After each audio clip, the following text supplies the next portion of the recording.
అభివృద్ధితో ఏపీలోని కూటమి సర్కార్ దూసుకెళ్తుందని సీఎం చంద్రబాబు అన్నారు. స్వర్ణాంధ్ర 2047 లక్ష్యంగా పాలన కొనసాగుతోందన్నారు. ఆంధ్ర యూనివర్సిటీ శతాబ్ది మహోత్సవాల్లో పాల్గొన్న సీఎం చంద్రబాబు ఏయూ అంటే బ్రాండ్ అని, దేశంలోని అనేక యూనివర్సిటీలకు ఏయూ దిక్సూచి అని అన్నారు. ఆంధ్ర యూనివర్సిటీ అభివృద్ధి కోసం 500 కోట్లు కేటాయిస్తున్నట్లు ప్రకటించారు. ఇక విశాఖ నగరం విశ్వనగరంగా మారిందన్న సీఎం అభివృద్ధిలో వైజాగ్ అన్స్టాపబుల్ అన్నారు.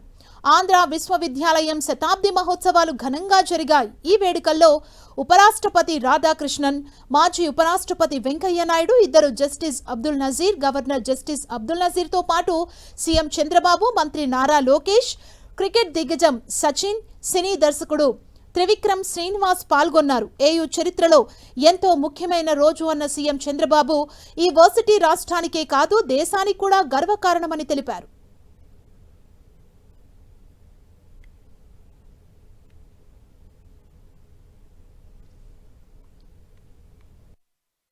వంద సంవత్సరాలు చరిత్ర, ఒక బ్రాండ్.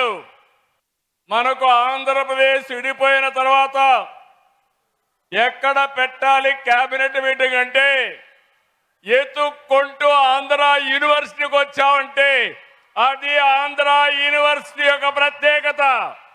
మనకు 53 యూనివర్సిటీలు ఉన్నాయి. అన్నింటికీ ఏయునే దిక్సూచి, ఏయునే లీడరు. ఆంధ్ర యూనివర్సిటీ భారతదేశంలో టాప్ 5లో ఒకటి కావాలని నా ఆకాంక్ష.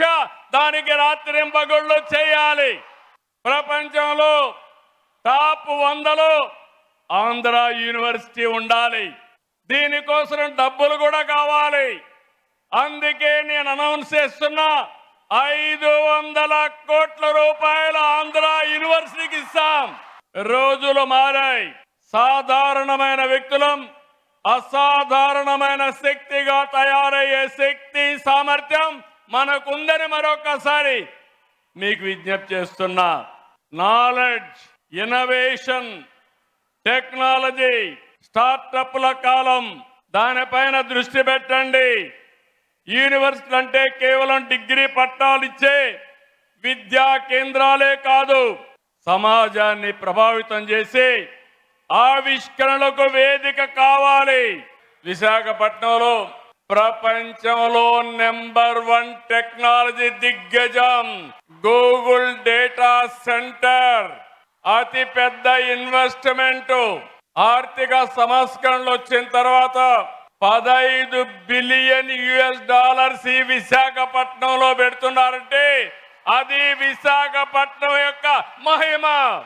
మొన్నే నేను 76 సంవత్సరాలని కొంతమంది అన్నారు, కానీ నేను 76 సంవత్సరాలు కాదు, 26 సంవత్సరాల ఆలోచన ఉండే వ్యక్తిని మీకు అందరికీ విజ్ఞప్తి చేస్తున్నా. ఒకప్పుడు ఐటీతో ప్రారంభించాం, హైటెక్ సిటీ కట్టాం, నాలెడ్జ్ ఎకానమీకి దోహదం చేశాం.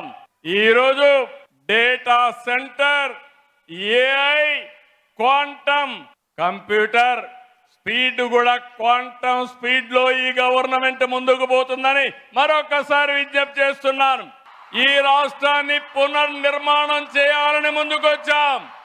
ఈ పునర్నిర్మాణ కార్యక్రమానికి, తెలుగు జాతి పూర్వ వైభవానికి మన ప్రియతమ ప్రధాని నరేంద్ర మోడీ గారు పూర్తిగా సహకరిస్తున్నారు. వారి సంకల్పం వికసిత్ భారత్ 2047. మా సంకల్పం స్వర్ణాంధ్రప్రదేశ్ 2047. ఆ సంకల్ప జైత్ర యాత్ర ప్రారంభం ఈ ఆంధ్ర యూనివర్సిటీ నుంచేనని చెప్పి ఈ విశాఖపట్నం నుంచే ప్రారంభిస్తున్నాం.